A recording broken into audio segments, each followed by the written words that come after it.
Once more, the bank was on the line.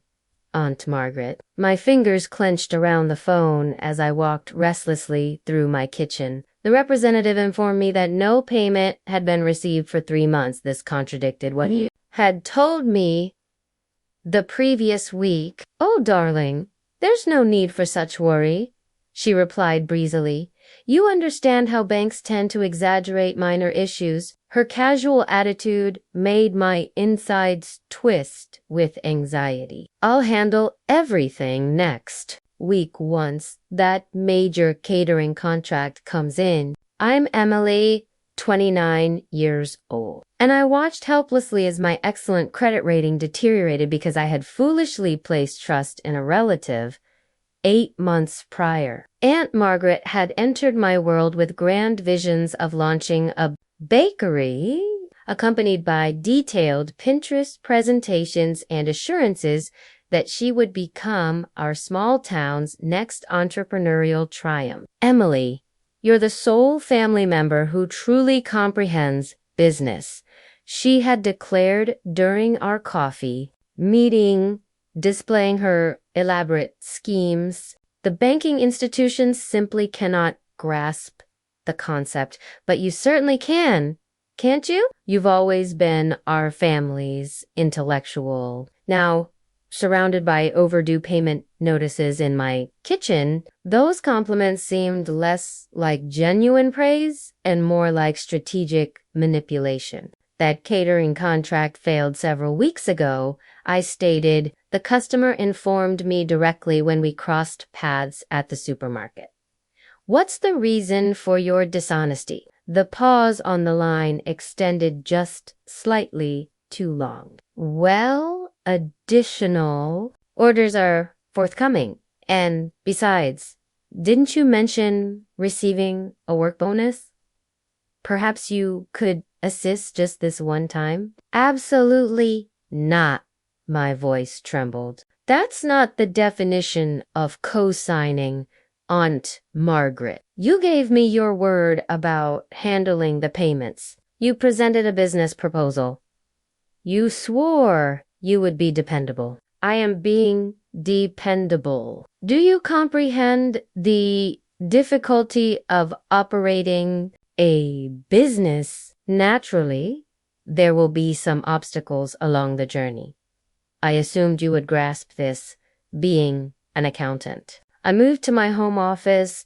Accessing the online banking application, I had finally persuaded her to grant me access to what I discovered made my blood freeze. "Are the Louis Vuitton purchases part of those obstacles, Aunt Margaret? Or perhaps the 3-day luxury spa getaway? Because I'm examining the business account currently, and there's an excessive amount of personal expenditures here.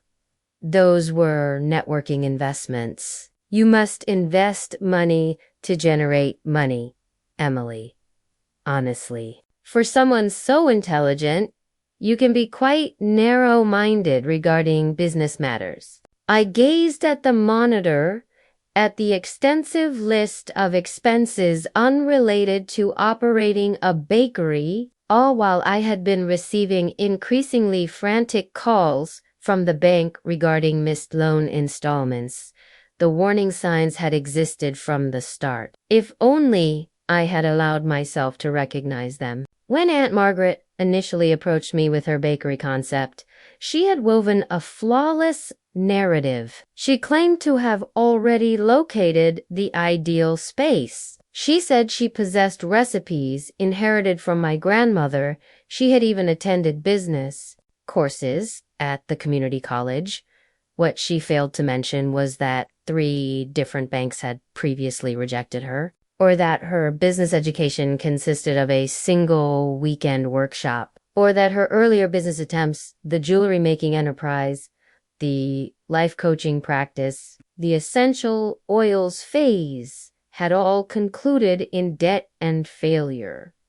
However, I had desired to believe her. During my childhood, Aunt Margaret had been the entertaining relative constantly brimming with thrilling concepts and aspirations, while my own mother advocated for practicality and cautious planning. Aunt Margaret discussed pursuing your passion. She had complimented my choice to become an accountant, unlike my mother, who feared it was too mundane for me. Just examined these forecasts.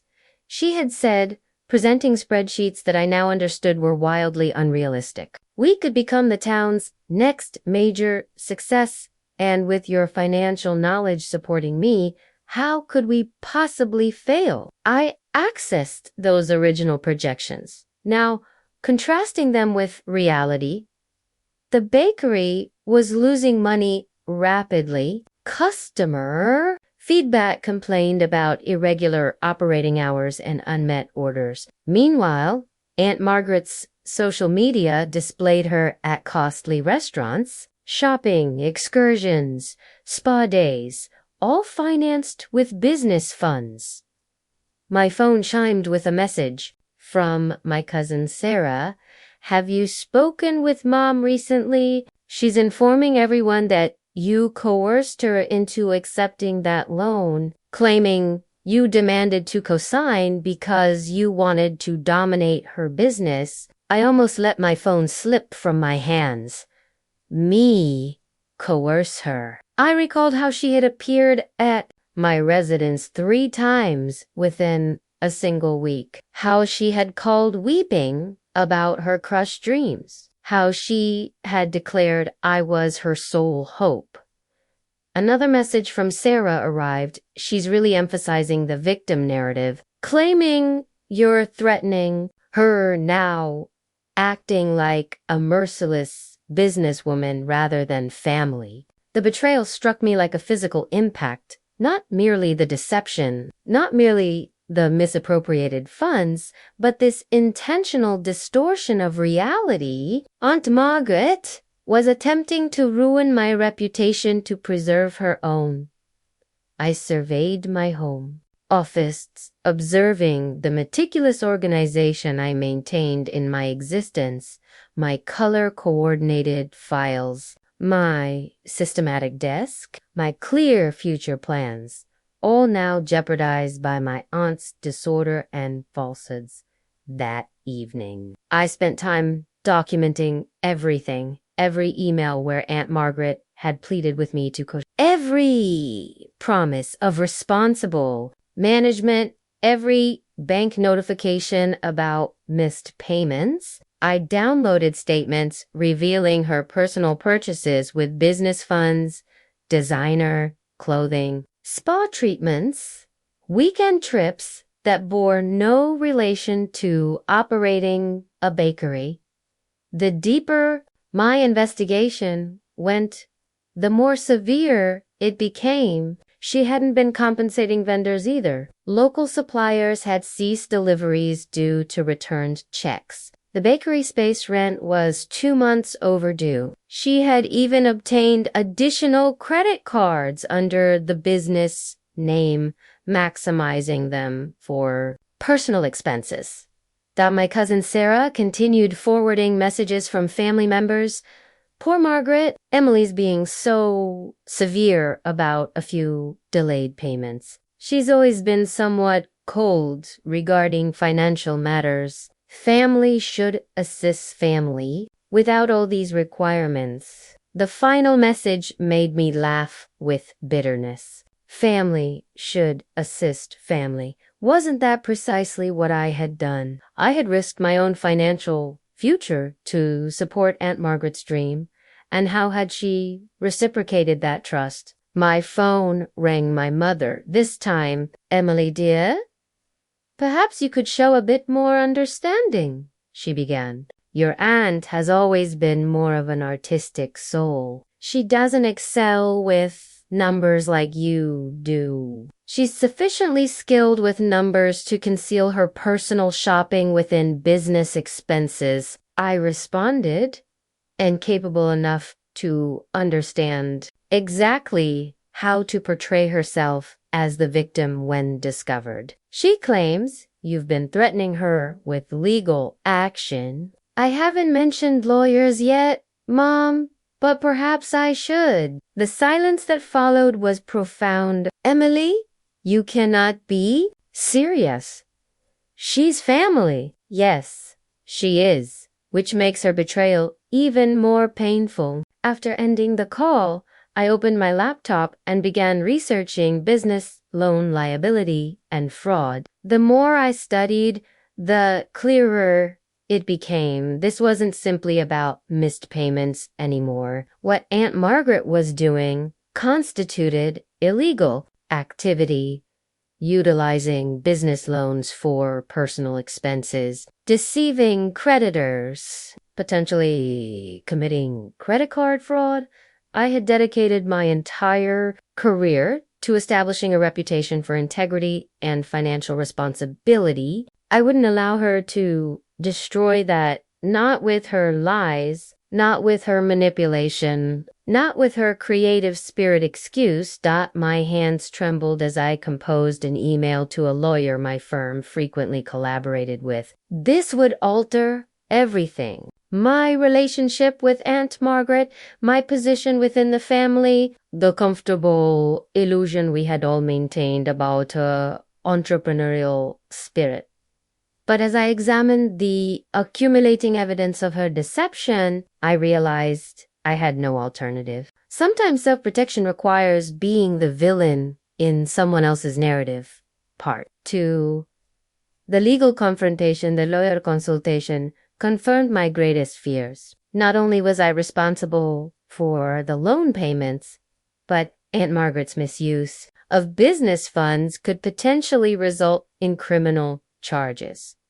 The attorney outlined my options, none of them appealing. First, we dispatch a formal demand letter, she explained. We detail the fund misuse and provide her 30 days to commence repayment. If she fails to comply, we can file a civil lawsuit and report the credit card fraud to authorities. Well, that shield me from the loan responsibility. It could help if we can demonstrate she intentionally deceived you and misappropriated the funds. We might succeed in removing your name from the loan. However, it won't be simple or discreet. As if perfectly timed, my phone buzzed with another family message. Aunt Margaret had published a lengthy social media post about betrayal and family members who prioritize money over relationships. She didn't identify me directly, but everyone understood her target. I forwarded the post to my lawyer, add defamation to the list. That afternoon, I made an unannounced visit to the bakery. The "Gone to Lunch" sign had been displayed for 3 consecutive days, according to neighboring businesses. Through the windows, I observed unswept floors and vacant display cases. A stack of mail sat untouched near the entrance. She hasn't been present much lately, the adjacent coffee shop owner informed me. But we frequently see her vehicle at the country club. I suppose that's where she conducts her business meetings. I reflected on all the occasions Aunt Margaret had discussed her networking events and client meetings. How many of those had actually been social outings funded with business money with my co-signed loan? My phone rang. Aunt Margaret's number. I allowed it to reach voicemail, then played the message. Emily, darling, I understand you've been consulting with lawyers.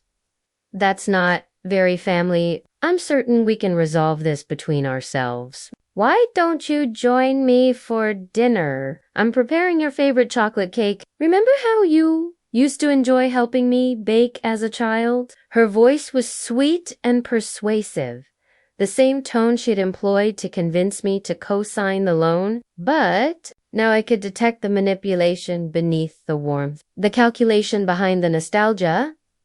I responded with a single text. All communication must go through my lawyer moving forward. Then I blocked her number. The demand letter impacted Aunt Margaret like an explosion. Within hours, the entire family was in turmoil. My mother called in tears, pleading with me to reconsider. My cousins bombarded me with messages, some angry, some concerned. Even my grandmother became involved, though she surprised everyone by supporting me. Margaret has been escaping consequences for this behavior for far too long, she said during our weekly lunch. Remember when she borrowed my wedding ring for a photo session and pawned it instead? The family concealed that incident too. I hadn't known about the ring or about the maxed out credit cards in my uncle's name that my grandmother mentioned next,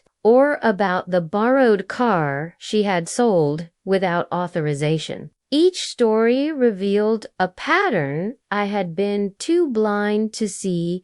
The following day, Aunt Margaret launched her counteroffensive. She sent a mass email to the entire family, including distant relatives and family friends. In it, she portrayed herself as the victim of my corporate greed and lack of family loyalty. I only wanted to share my mother's recipes with the world, she wrote. Emily pressured me into accepting that enormous loan, insisting we needed the most expensive equipment and the finest location. Now, she's threatening me with lawyers because the economy is somewhat slow. I forwarded the email to my lawyer, then sent my own response to all recipients with bank statements attached. $3,000 at a luxury spa resort, $2,500 at designer boutique, $5,000 for a business retreat that was actually a Miami vacation, dozens of restaurant charges at establishments nowhere near the bakery, monthly country club dues. This is how Aunt Margaret spent the business loan, I wrote. Not on equipment, not on ingredients, not on my grandmother's recipes. Check the dates, all while she was missing loan payments and telling suppliers she couldn't pay them. The response was immediate. Some relatives doubled down on supporting Aunt Margaret, claiming I was exposing private matters, but others began reaching out privately, sharing their own stories of her financial manipulations. She borrowed $10,000 from me last year. One cousin said it was for bakery supplies. I had no idea you'd co-signed a loan, she told me. The banks were fully funding it. She tried to get me to co-sign first, another relative admitted. I refused, and she told everyone I was envious of her success. My lawyer called that afternoon. Your aunt's attorney reached out. They want to discuss a settlement. She has a lawyer. Her third one, apparently, the other two dropped her when they reviewed the financial records. The settlement meeting was arranged at a local coffee shop, neutral territory. Aunt Margaret arrived late, naturally wearing designer clothes that probably cost more than the bakery's monthly rent. Her lawyer appeared exhausted before we even began. Here's our proposal. My lawyer started. Miss Emily will agree not to pursue criminal charges for the credit card fraud if Mrs. Margaret agrees to the following conditions. First, she'll sign a confession of judgment for the full amount of misused funds. Second, she'll make a public statement correcting her false allegations. Third, she surrendered the bakery's assets to help repay the loan. Aunt Margaret's perfectly lined eyes widened. Criminal charges, but it was my business. I had the right to spend business loan money on personal luxuries. No, you didn't. Her lawyer interrupted. Mrs. Margaret, as I explained before, that constitutes fraud. But Emily agreed to help me. She knew I needed I agreed to co-sign a business loan. I interrupted not to fund your shopping sprees and spa days. Her face crumpled into familiar tears. I'd witnessed this performance before at family gatherings, when bills arrived, when she needed favors. But this time it didn't affect me. I'll lose everything, she sobbed. The bakery was my dream. The bakery was your excuse, I corrected. Your dream was spending money you didn't have, and I'm finished financing it. Her lawyer pushed a tissue box toward her. Mrs. Margaret, I strongly advise you to accept this offer. The alternative would be significantly worse than being betrayed by my own niece.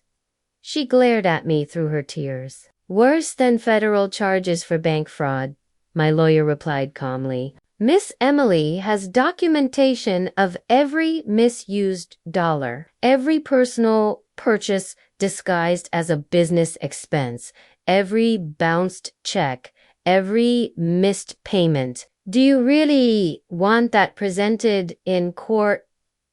The tears ceased abruptly. Aunt Margaret's face shifted from wounded victim to calculated assessment. I recognized that expression. She was weighing her options just as she had when she first decided to target me for the co-signing. I'll need time to consider. You have until tomorrow, my lawyer said. After that, we proceed with criminal charges. As we left the coffee shop, I heard Aunt Margaret on the phone with my mother, already spinning a new version of events. But this time, her words couldn't touch me. I had evidence, I had truth, and most importantly, I had finally found my backbone. Aunt Margaret signed the settlement agreement the next day. Her lawyer practically pushed her hand to the paper, knowing it was her best option within a week. She posted the required public statement on social media, though she managed to make even her confession sound like martyrdom due to recent misunderstandings. I need to correct some statements about my niece Emily's involvement in the bakery. She did not pressure me into taking the loan, and any suggestions otherwise were incorrect. Additionally, I acknowledged that certain business funds were misused for personal expenses. The family reaction was divided. Some relatives finally saw through her act, especially after more stories of her financial manipulations came to light. Others chose to believe her new narrative that she was being noble by taking responsibility, that she was sacrificing herself to protect family peace. Mother struggled the most. She kept trying to find middle ground where none existed. Couldn't you have handled it more quietly? She asked during our weekly lunch. The whole town is talking. The whole town was already talking, Mom. Aunt Margaret made sure of that when she spread lies about me. She's still your aunt, and she's having such a hard time now. She had to cancel her country club membership. I pulled out my phone and showed the latest credit card statement Aunt Margaret had tried to hide. Look at these charges, Mom. All while she was missing loan payments that affected my credit score. All while she was telling everyone I forced her into debt. My mother studied the statement, her face falling as she scrolled through the expenses. I had no idea it was this bad. No one did. That's how she operates. She counts on family loyalty to cover her tracks. The bakery's assets were sold to cover part of the debt. It wasn't much. Most of the equipment was leased, and suppliers had already reclaimed a lot of their stock. But it was something Aunt Margaret would be paying me back for years, with the confession of judgment hanging over her head to ensure compliance. The hardest part was dealing with the flying monkeys. relatives and family friends who kept trying to make me feel guilty about destroying Aunt Margaret's dream. They didn't want to hear about the fraud or the misused funds. They just saw a niece who had turned against her aunt, but others started coming forward with their own stories. My cousin Tom revealed how Aunt Margaret had borrowed his inheritance money, promising to double it with investments that never materialized. My uncle confessed she'd taken out credit cards in his name during their marriage. Even my grandmother admitted there were more missing pieces of jewelry than just the wedding ring. "You're the first one to stand up to her properly," my grandmother said. "The first one to make her face consequences." My lawyer called with updates about the repayment schedule. "Your aunt tried to negotiate lower monthly payments," she said. "Claimed she couldn't afford the agreed amount. Let me guess, while wearing designer clothes and carrying a new handbag." Exactly. "Don't worry, we shut that down fast. The confession of judgment means we can seize assets if she defaults." 6 months later, the bakery space had been taken over by a young couple who actually knew how to run a business. They kept some of grandmother's recipes on the menu as a courtesy, though they politely declined when Aunt Margaret tried to insert herself as a consultant. The family dynamics had shifted permanently. Holiday gatherings were smaller now, with clear divisions between those who understood my actions and those who still supported Aunt Margaret. My mother finally stopped trying to broker peace when she discovered Aunt Margaret had been borrowing money from her friends, using my mother's name as a reference. "She told them I'd guarantee the loans," my mother said, shocked. "If you hadn't exposed her pattern, I might have felt obligated to cover those debts too." The repayments were steady, if not graceful. Each month, Aunt Margaret made a show of how difficult it was to send the money, posting cryptic social media messages about sacrifices and family obligations. But her designer outfits and luxury car told a different story. She'd simply found new sources to fund her lifestyle. My cousin Sarah kept me updated on Aunt Margaret's latest schemes. She'd started a life coaching business targeting wealthy divorcees with promises of financial freedom and entrepreneurial success. The irony was almost too much. "Should we warn them?" Sarah asked. "They can Google her name," I replied. "The articles about the bakery fraud are still online. If they choose not to do their research, that's on them." My own life had improved, surprisingly. Without the stress of covering for Aunt Margaret's mismanagement, my work performance soared. I made partner at my accounting firm, specializing in fraud prevention. Sometimes I used my own experience as a cautionary tale for clients. Blood ties don't make someone trustworthy, I tell them. Sometimes they make us ignore red flags we'd never accept from strangers. The family friend network slowly rebuilt itself along new lines. Those who'd enabled Aunt Margaret's behavior for years found themselves excluded from social circles that had grown tired of being hit up for loans and investment opportunities. Meanwhile, I developed closer relationships with relatives who appreciated honesty and responsibility. My grandmother hosted a small dinner party to celebrate my promotion. Looking around the table at the family members who'd stood by me, I realized something important.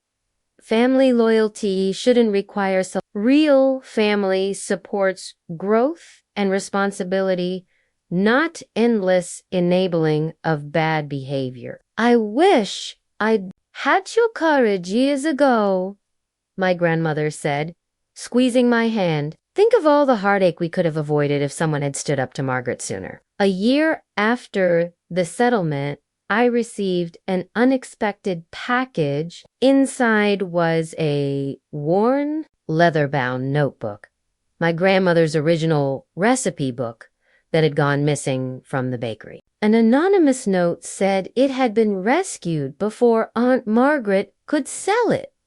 The recipes brought back memories of childhood baking sessions before I understood about manipulation and financial fraud, back when Aunt Margaret was just my fun, creative aunt who let me lick the spoons and didn't worry about measuring cups. My mother called that evening with news. Aunt Margaret is moving across the country. She's found a wonderful opportunity in California, though nobody quite knew what it was. The family's reaction was telling. Instead of the usual excitement about her latest venture, there was only quiet relief. She asked to borrow money for the move, my mother admitted. For the first time in my life, I said no. It felt strange, but good. I ran my fingers over my grandmother's handwritten recipes, thinking about inheritance and legacy. Aunt Margaret had always claimed she wanted to honor our family's baking tradition, but real honor isn't about grand gestures and borrowed money. It's about respect, responsibility, and truth. The notebook now sits on my kitchen shelf. Sometimes I bake from it, measuring carefully, following the instructions exactly. There's something satisfying about doing things the right way, even if it's not as flashy as Aunt Margaret's dreams. It's a reminder that some things, trust, reputation, family bonds, have to be earned properly, not bought with borrowed money and broken promises. During the holidays that year, our smaller family gathering felt more authentic than the grand parties of the past. My mother baked cookies using grandmother's recipe book, measuring each ingredient precisely, a small but significant change from Aunt Margaret's creative approach to following instructions. Word from California trickled back through the family grapevine. Aunt Margaret had already launched and abandoned to new business ventures, but her posts still showed shopping sprees and luxury hotels. Some relatives still sent her money, despite everything they'd learned. Old habits die hard, I suppose. But the important things had changed. My mother now called me for financial advice instead of guilt trips. My grandmother had finally stopped trying to fix family conflicts and started enforcing boundaries. Even my cousins had begun questioning the family pattern of enabling bad behavior under the guise of loyalty. One evening, going through old photos, I found a picture from the bakery's opening day. Aunt Margaret beaming at the camera, me standing beside her. Both of us full of hope for what the business could become. The photo should have made me sad, but instead I felt strangely grateful. That failed bakery had taught me priceless lessons about trust, boundaries, and the true meaning of family loyalty. Sometimes the most loving thing you can do for family is hold them accountable. Sometimes the strongest relationships are forged not by blind support, but by honest confrontation. I put the photo away, but not before noticing something I'd missed before. Even then, on day one, Aunt Margaret had been wearing a designer watch she couldn't afford. Some people never change, but that doesn't mean we have to enable them.